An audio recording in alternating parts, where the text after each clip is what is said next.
Hi, welcome to episode 3 of Mud Kitchens. I'm Jan with the Lake County Forest Preserves, and today I'm going to show you some of the creations we've created in our mud kitchen. So, mud kitchens are not just for confectionery creations, such as muffins and cakes and pies and cookies, but some creative artistic things as well. And so I'll ask my cameraman to come over this way and check out one of our artistic endeavors on this tree. And if you can see it, it's framed right here, this lovely face with grassy eyebrows, hickory nut eyes, a big muddy nose, and some big fat lips. So this is our first creation, an artistic face on a tree. And so that was pretty fun. Now sometimes, I do want to say it's really great if you have lots of different kinds of mud. I dig out from the front of my yard, I dug out some really hard chunks of clay, and if you soak them in water, these are the ones that get really gooey and sticky and will mold really well and can be molded to sticks to make creations, which leads me to, it's always good to have a clear bucket of water handy to rinse off your hands and a towel to dry them off.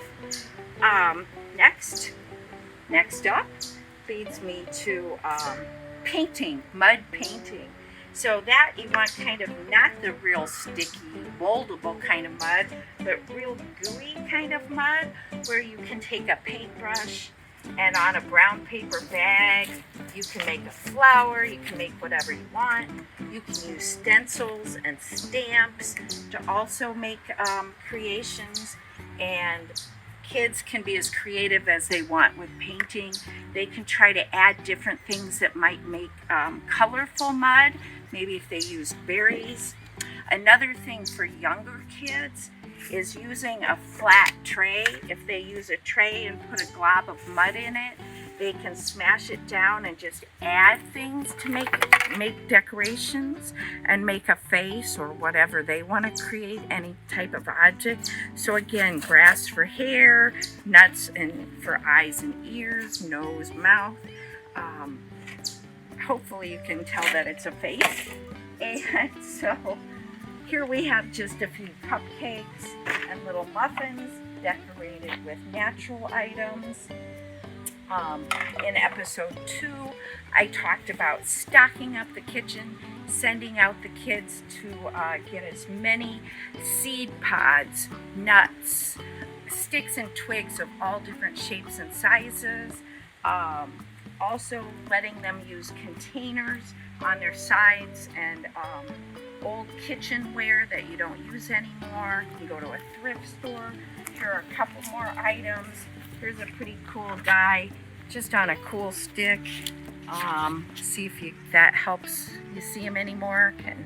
Kind of reminds me of a Mr. Potato Head and an owl cross. So grouchy Mr. Potato Head. So it can be a lot of fun just creating with mud. Come on around this way. Here's one last guy that we have on a stick. Big nose, smoking a pipe, has a hat, fuzzy eyebrows.